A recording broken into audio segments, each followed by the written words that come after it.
Ya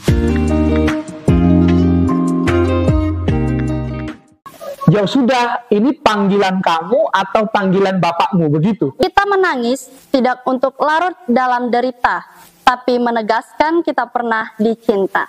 Bapak saya menunggu saya pulang. Hai guys, kembali lagi bersama kami di SMPC Who Podcast episode ke-16. Bersama saya Angelita Sinabutar selaku host dan bintang tamu spesial kita nih, Romo Yose.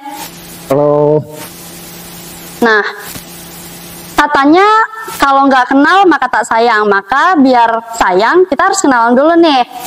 Kalau boleh tahu, Romo ini punya nama lengkap apa sih? Nama saya Romo Paulus Yose Pratama STY. Berarti kerap dipanggil Romo Yose ya? Ya, Romo Yose, Romo Jose, ada yang manggil Mose. Nah, Romo ini kayaknya nampaknya masih muda nih. Kalau boleh tahu usia Romo berapa sih? Usia saya sekarang 28 tahun. Wow, masih terbilang muda ya, sangat muda malah. Nah, Romo tuh kan di sini belum lama nih. Nah, sebelum Romo di Bengkulu tuh, Romo tuh tugasnya di mana sih?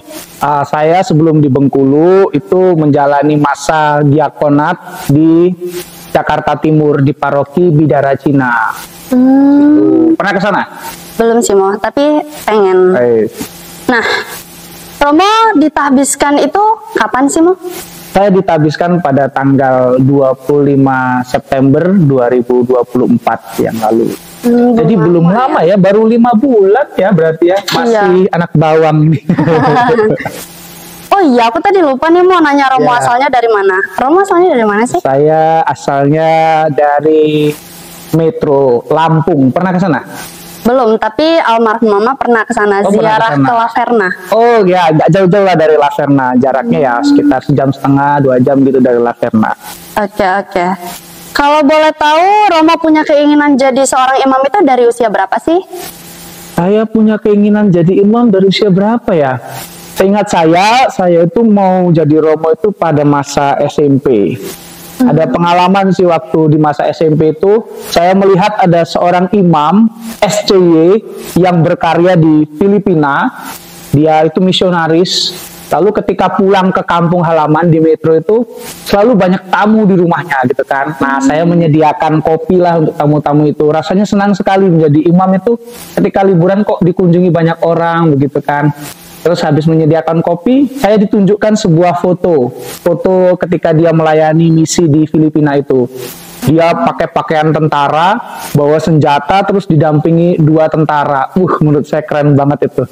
Saya jadi pengen jadi misionaris seperti dia waktu itu. Waduh, keren banget ya, Mo. Itu awalnya terpanggil gitulah. Oke. Nah, kalau boleh tahu nih, proses untuk menjadi seorang imam itu apa aja sih? Prosesnya ya.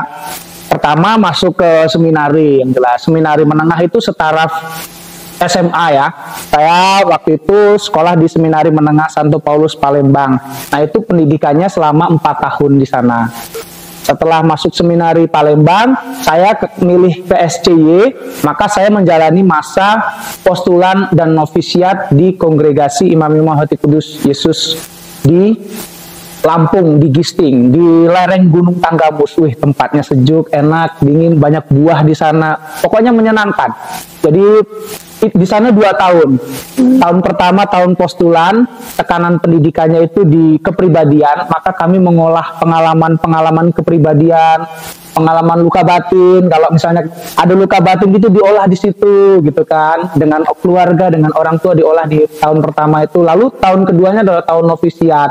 Itu tekanannya pada hidup rohani. Jadi kita belajar meditasi, berdoa, pokoknya tentang hidup-hidup rohani begitu kan, berefleksi. Lalu setelah itu kami juga menjalani pendidikan di Jogja. Setelah menerima jubah, mengucapkan kaul pertama di novisiat Gisting itu, kami pergi ke Jogja untuk kuliah di Fakultas Teologi, Filsafat Teologi Weda Bakti Sanata Dharma. Jadi kami kuliah di sana. Tekanannya adalah di sana intelektual. Jadi tadi tekanan yang pertama kepribadian, kedua hidup rohani, dan yang ketiga adalah intelektual. Itu udah berapa tahun tuh dari seminar itu? Seminari 4 tahun. Terus postulat novisiat 2 tahun, terus kuliah di Jogja 4 tahun, sudah 10 tahun. Wow. Terus tugas tahun orientasi pastoral, kayak magang begitulah di paroki atau di mana. Nah, saya magangnya di seminari, jadi saya ngajar di seminari selama 1 tahun, menjadi pendamping juga para seminaris di sana. Habis itu udah berapa tahun tuh? 11 tahun ya, Mak. Terus balik lagi ke Jogja kita, kuliah lagi ambil namanya program imamat. Itu kuliah lagi mereview apa yang kita pelajari selama 4 tahun di sana, diujikan begitu kan. Itu selama 1 tahun. Jadi udah berapa? 12 tahun ya? 12 tahun. Lalu persiapan lagi, yang saya bilang tadi di Jakarta itu kan, persiapan untuk menjadi diakon. Itu kurang lebih ya 1 tahun. Jadi kurang lebih panjang ya? Iya nih, Mak. Oke, dokter sudah. Nah, 13 tahun. buat teman-teman cowok yang pengen jadi imam, tuh prosesnya panjang kan tuh. Romo Yose udah cerita tadi, kurang lebih sekitar 13 tahun ya, Mak. Iya, kurang lebih 13 tahun dari SMA. Nah, oke nih, mau buat pertanyaan selanjutnya. Menjadi seorang imam itu kan prosesnya panjang, perlu waktu sekitar kurang lebih 13 tahun. Nah, untuk menjadi seorang imam itu pernah nggak sih Romo merasa ada tantangan atau pergulatan gitu? Wah, kalau bicara soal tantangan pergulatan tuh pasti selalu ada ya setiap tahapnya ya. Pertama saya ketika di seminari itu awal-awal masuk itu 3 bulan pertama itu kangen-kangen rumah begitu kan. Waduh. Apalagi kami kalau mau hubungin rumah itu harus ngantri gitu dengan teman-teman yang lain. Kita kan nggak boleh bawa HP waktu itu. Jadi kita ngantri gitu kan, nunggu telepon dari rumah, kita WA dulu pakai modem gitu kan. Pakai modem waktu dulu itu ada pelayannya di komputer gitu. Kita mau hubungin orang tua, tolong hubungin saya jam sekian gitu. Jadi 3 bulan pertama itu susah hubungi keluarga gitu kan. Harus ngantri dengan teman-teman yang lain gitu. Itu pergulatan juga awalnya. Sempat gak kerasan, tapi ya lama-lama kerasan juga, seru juga tinggal di asrama. Lalu ada pengalaman-pengalaman yang memang itu membuat saya bergulat sungguh gitu kan. Apalagi pengalaman kehilangan bapak di masa SMA di seminari itu. Saya kehilangan bapak saya meninggal gitu. Saya anak pertama dari 3 bersaudara, jadi ya inginnya membantu orang tua begitu pulang. Mungkin saya kalau kerja bantu orang tua gimana ya gitu kan. Karena adik-adik saya masih kecil-kecil, ibu saya sendiri. Nah gitu. Ada keinginan untuk seperti itu waktu itu. Itu pergulatannya di masa seminari. Selanjutnya juga masih ada pergulatan-pergulatan lainnya sih. Berarti hampir sama ya aku juga di asrama ya gitulah, kangen-kangen rumah. Iya, anak asrama ya? Iya nih Nah, selama Romo di seminari mungkin atau menjalani proses sampai menjadi seorang imam itu ada nggak sih teman atau sesama Romo yang memotivasi gitu? Oh, ada. Saya ingat banget waktu saya kehilangan bapak saya waktu di seminari. Saya itu hanya termenung di depan menghadap ke salib gitu ya, di dalam kapel sendirian sedih. Itu hari pertama saya kembali lagi ke seminari setelah saya kehilangan bapak saya. Lalu teman saya itu datang, namanya Kristo. Saya masih ingat namanya Kristo datang. Kamu kenapa, Jos? Katanya gitu kan. Aku masih keinget bapakku, aku bilang gitu kan. Terus ya udah besok kamu ngobrol ya sama Romo pembimbing. Nah dia suruh saya ngobrol dengan pembimbing saya. Akhirnya saya memberanikan diri untuk ngobrol sama Romo pembimbing saya waktu itu, Romo Petrus Santoso. Romo Santoso pembimbing saya. Saya ngobrol lah dengan Romo Santoso itu. Saya ngobrol, Romo saya keinget bapak saya gini-gini. Sudah ngobrol panjang lebar, lalu ada perkataan dari Romo itu yang menghentak hati saya. Katanya gini, ya sudah, ini panggilan kamu atau panggilan bapakmu, begitu. Waduh, bayangin. Masa kita lagi sedih-sedih, dia bilang, ya udah ini panggilan kamu atau panggilan bapakmu. Oh ya juga ya, saya pikir ya, ini kan saya sendiri yang mau masuk seminari gitu kan, bukan bapak saya. Walaupun bapak saya sudah tidak ada, tapi ini kan saya kan masuk seminari bukan karena dia saja, tapi karena keinginan saya. Akhirnya saya tetap lanjut. Saya melihat di situ ada peran teman saya yang menyelamatkan saya waktu itu. Walaupun sekarang justru dia nggak jadi Romo.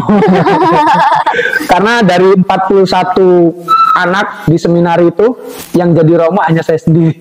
Waduh. Cuman satu. Yang lainnya. Cuman Romo sendiri. Yang lainnya mendoakan saya.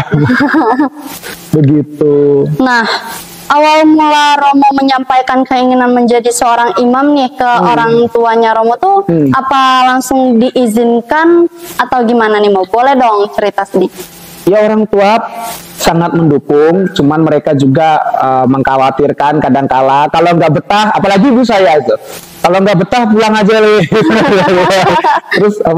Terus dia selalu mengingatkan kalau menjadi Romo ya yang setia, yang rendah hati, nggak boleh aneh-aneh, nggak boleh pacaran gitu katanya kan. Dia kan selalu mengingatkan begitu kan. Ya kadang saya juga kalau ada apa-apa saya cerita sama ibu saya begitu, menguatkan si orang tua begitu.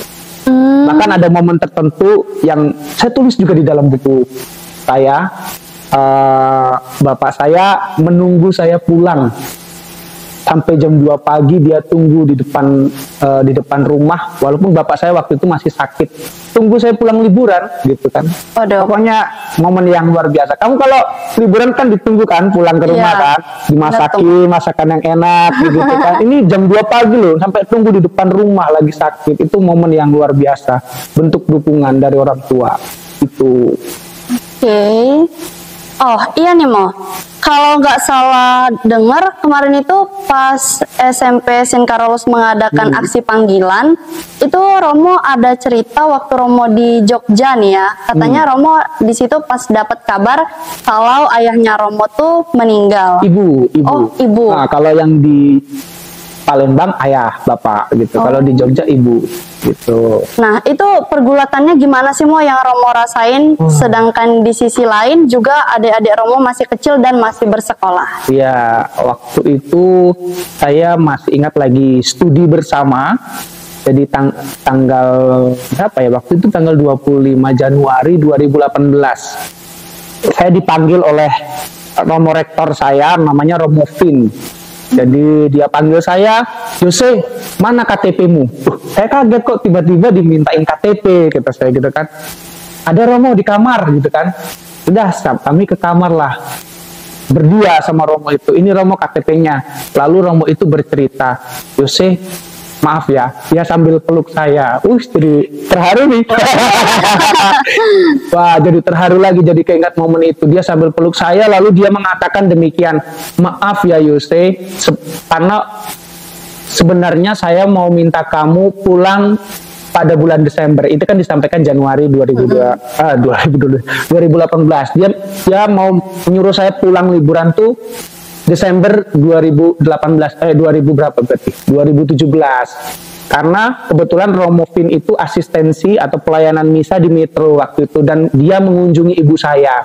Sebenarnya saya mau minta kamu pulang pada waktu itu untuk nengok ibumu. Kenapa Romo? Saya bilang, tapi ibumu waktu itu sudah agak mendingan kondisinya begitu kan. Iya Romo, saya tahu gitu kan. Tapi nah sekarang ada berita duka gitu. Nah sejak saat itu saya mulai menangis lah gitu kan, mulai menangis, mulai sedih. Tapi komunitas semuanya mendoakan saya begitu kan, kita doa bersama. Yaitu momen ketika Romo memberi kabar itu terus sambil memeluk saya dan meminta maaf. Waktu itu saya cuman pesen sama Romo itu, Romo tolong doakan ibu saya 3 kali misa ya. Pada waktu itu dapat kabar itu.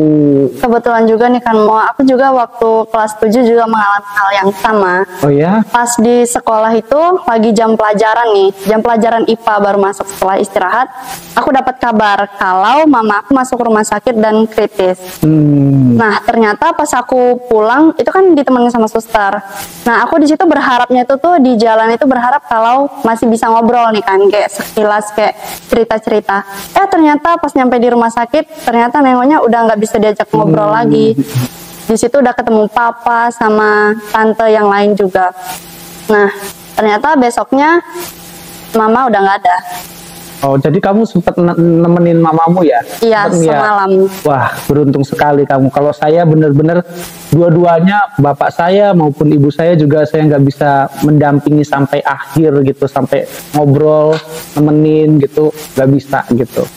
Yaitu kehilangan ya, ada momen kehilangan dalam hidup kita gitu.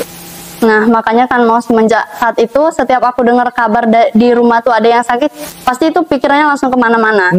Gimana ya besok, gimana ya nanti, pasti bertanya kayak gitu. Wajar kan mau kehilangan. Iya wajar banget sih. Nah Itu tadi sekilas tentang ceritaku sama Romo kan. Nah sekarang aku mau nanya nih Mo, dari buku karyanya Romo Yose, sebenarnya ide awal Romo ingin menulis buku ini nih apa sih? Ide awal ya, kalau dibilang ide awal sih, apa ya? Kita kan manusia kalau kehilangan itu harus berduka kalau menurut saya. Kenapa? Karena kita ya memang membutuhkan saat-saat berduka gitu. Jadi Romo itu sering di kamar sendiri gitu, kadang-kadang nangis sendiri gitu kan, karena kehilangan orang-orang yang dicintai. Ingat kenangan-kenangan masa lalu gitu kan. Lalu Romo menulis aja kenangan-kenangan bersama dengan orang tua Romo itu kan. Ada momen apa aja sih Romo catat, Romo tulis gitu kan. Sambil sesekali Romo mendoakan mereka, lalu mengatakan cukup ya Bu gitu, terima kasih gitu kan.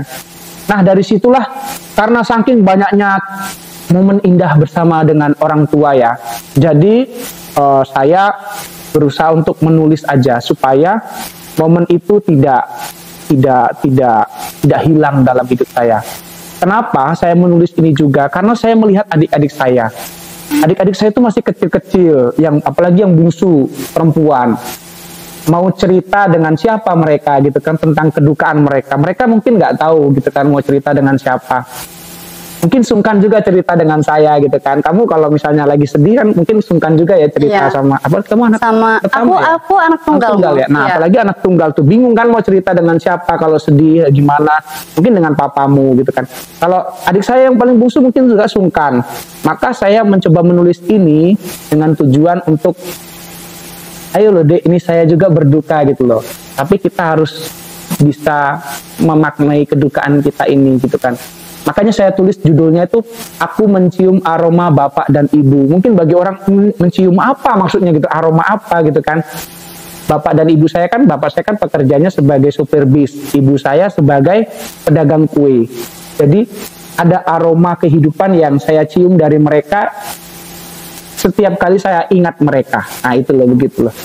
Setiap kali saya ingat mereka ada aroma tertentu yang ini rasanya ibu saya hadir, ini rasanya bapak saya hadir. Ya ini dengan nilai-nilai kehidupan yang mereka berikan lewat pengalaman-pengalaman yang saya alami bersama dengan mereka. Makanya saya tulis ini dengan maksud dan tujuan supaya anak-anak itu, orang lain yang membaca buku ini, orang tua atau mungkin anak-anak, itu bisa memahami betapa luar biasanya ikatan antara orang tua dan anak, kan?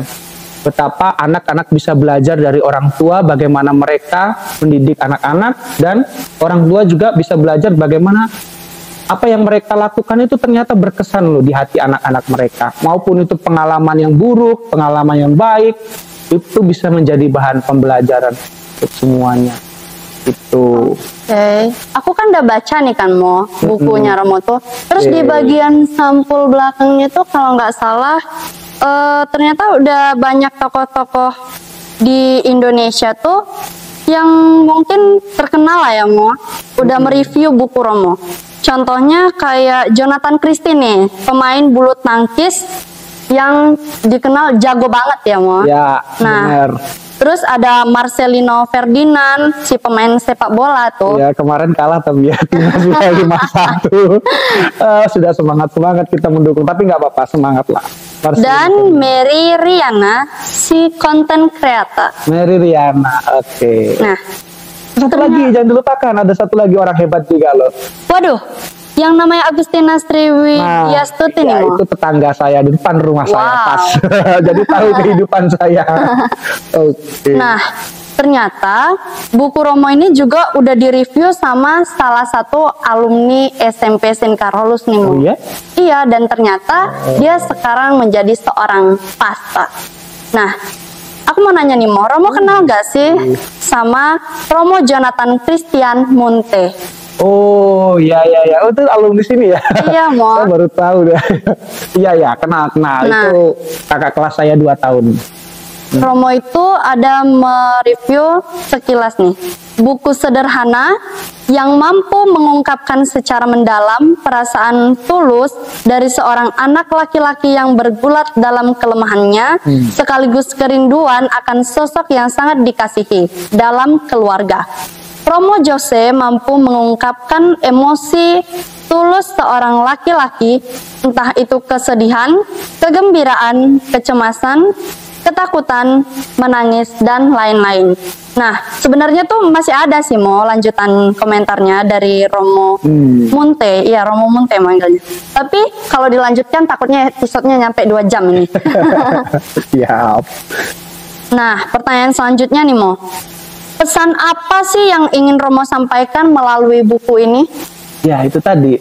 Saya ingin berpesan kepada orang anak-anak ya, terutama ya.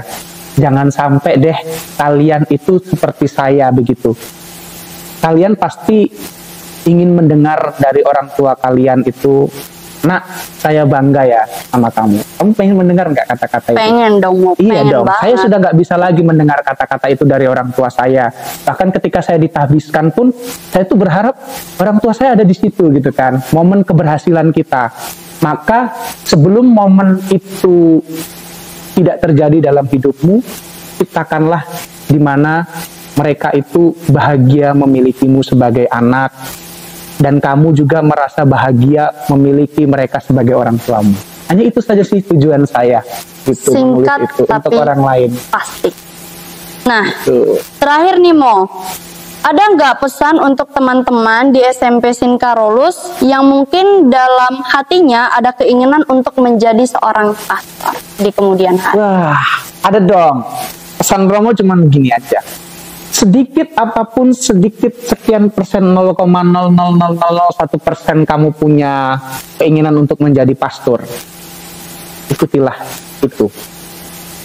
Bukan coba-coba ya, tapi kemanapun kamu pergi, pasti kamu akan selalu diingatkan bahwa ya saya mau jadi pastor. Nah, kalau sudah diingatkan terus-menerus dengan dari suara hatimu dan lewat pengalaman-pengalaman hidupmu, kemanapun kamu mau lari menghindar, kalau Tuhan memanggilmu, Dia akan tetap memanggil dan memilihmu. Maka beranilah menjawab panggilan Tuhan itu. Setuju? Kalau setuju hubungi Romo ya. Kalau mau ada yang mau jadi Romo, nanti saya kasih kalung. Tapi kalau misalnya orang tuanya yang nggak boleh nih Mo, gimana Nah itu dong? seringkali banyak kan yang apa ya, bukan anak mbok-mboken atau anak mak-makan gitu. Sekarang itu mak yang anak-anakan katanya. Maknya atau ibunya gitu kan, selalu rindu anaknya. Pesan saya untuk orang tua yang demikian, belajarlah untuk mempersembahkan yang terbaik bagi Tuhan di hidupmu. Oke nih Mo, untuk beli bukunya nih ya, kayaknya menarik nih buat dibaca. Kira-kira di mana sih Mo belinya? Hati-hati loh, bukunya mengandung bawang. Waduh. Belinya di Rumah di Honian juga ada. Rumah di Honian itu penerbit ST ya, yang ada di Palembang. Bisa dipesan di situ. Di Tokopedia, di Shopee juga sudah ada. Ketik aja judulnya, pasti ada. Gitu. Dan kalau di Bengkulu ini bisa pesan ke Pemacun juga bisa. Kita Yang kan ada jaga showroom ya. toko rohani itu ada ya? showroom toko rohani gitu. Oke. Kira-kira bukunya ini nggak mahal, nggak murah juga, tapi kayak simple tapi bermakna gitu loh guys. Jadi kalian perlu buat baca buku ini. Perlu juga buat punya kalau mau.